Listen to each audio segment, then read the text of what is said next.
So we just heard a song, For the Good of Them. That is by the Reverend Milton Brinson and the Thompson Community Singers. In my opinion, that is what we call real church. This stuff that you guys are doing can be challenged. Hey, Train, help me out here. I mean, I feel you on that because, listen, you know, when I came into, you know, the gospel, I mean, I grew up on Reverend James Moore. Okay. Timothy Wright, you know, Slim and the Supreme Angel. Talk to me, Mighty Clouds and Joy. Yes, sir. Yes, sir. So, you know, I'm kind of curious, and I remember, you know, the transitions, you know, that the Winans brought to the game, and then when Commission, you know, came in, and my God, you know, you know, church wanted to fall out when Kirk came out with Stump. You know what I mean? And my issue is, and I don't know because I'm not of your generation, but here's what I want to say to you. When you hear songs like the music we just played, For the Good of Them, you feel that. Right. It's convicting. Right. Yeah. It does something to you. Yeah. Right. We've been fighting in this thing a long time, and it's letting me know that in spite of my adversities, in spite of the chaos and the trials that life can bring, that God is using not some things, not bad things, not good things, but He's using all things. Amen. You know what? Well, you just said it. But He's using all things. The question that I have for you, the feeling that I get when I hear music like that, is that the feeling teenagers get when they hear holy hip hop? I think a lot of it is, and it's not so much the fast songs. I have a song called He Said He Loved Me, and it's talking about when God came and healed my mom. He brought her back. She flatlined in the hospital, and it was such a strong message. And every time I do that song, the anointing of God shows up. People run to the altar. The feeling is there, and it's not the feeling, it's the anointing that we're looking for. And there is holy hip hop that has anointing to it. If you know that God is endorsing something when His Spirit comes in and He just does His thing. Well, see, my thing was, you know, I felt what Terrance was talking about that came through those songs back in the day. And I thought it was because of the choir robes. You know what I mean? Right. I thought if they had a choir robe, that's what caused me to feel what I felt when they did their thing. You know what I mean? So what I'm looking at is if these rappers would just put on some choir robes as they rap, you know what I'm saying, the things of the Lord, then maybe this generation can feel what we felt when Timothy Wright and you know, Reverend James Moore and they did their thing. You know what I mean? I think that's a solution right there. I hear you, A-Train. I hear you. So in other words, you want these boys to create a better image by putting on choir robes. Put your robe on with some Timberlands, you know what I mean? Get you some shades, grow your beard out, you know, not like Rick Ross, but grow your beard out like Moses. Boy, you know what God I mean? is going to judge you.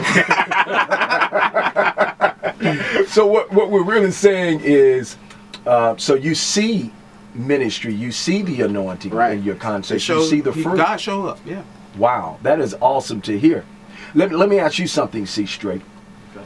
In this modern day movement of holy hip hop and rap music, what do you think is the hook that the Spirit of Christ used to reach this generation?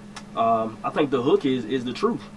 The hook is biblical truth. I made the transition like everybody else. I used to listen to Milton Brinson. I used to listen to Commission. Now, did you hide under your covers too? No. Did your mama know about that? Mama knew about that. Okay. Mama, she, I would hide Commission. So your mama had a little juke in it too. She had a little shake and bake too. Okay. But I made the same transition as well, and I think the hook is the truth. And like he said, Brinson said earlier, the anointing. So it destroys yokes. And it draws those who we feel can't be reached. So that's the hook. Yeah. I have somebody in the studio, my niece, Miss Sydney McIntyre. Sydney, say hello to the people. Say hello. Hi. She's a teenager. She's recently graduated from high school. She's going into your second semester in college? Is that correct? It's the third. What do you say about holy hip hop and rap music?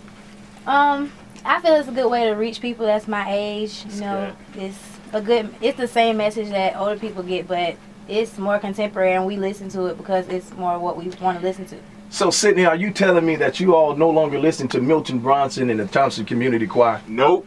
I don't know who Milton Brinson is, but you're not saved. Now I'm gonna have to. I know some people from Y'all's time. Y'all's time.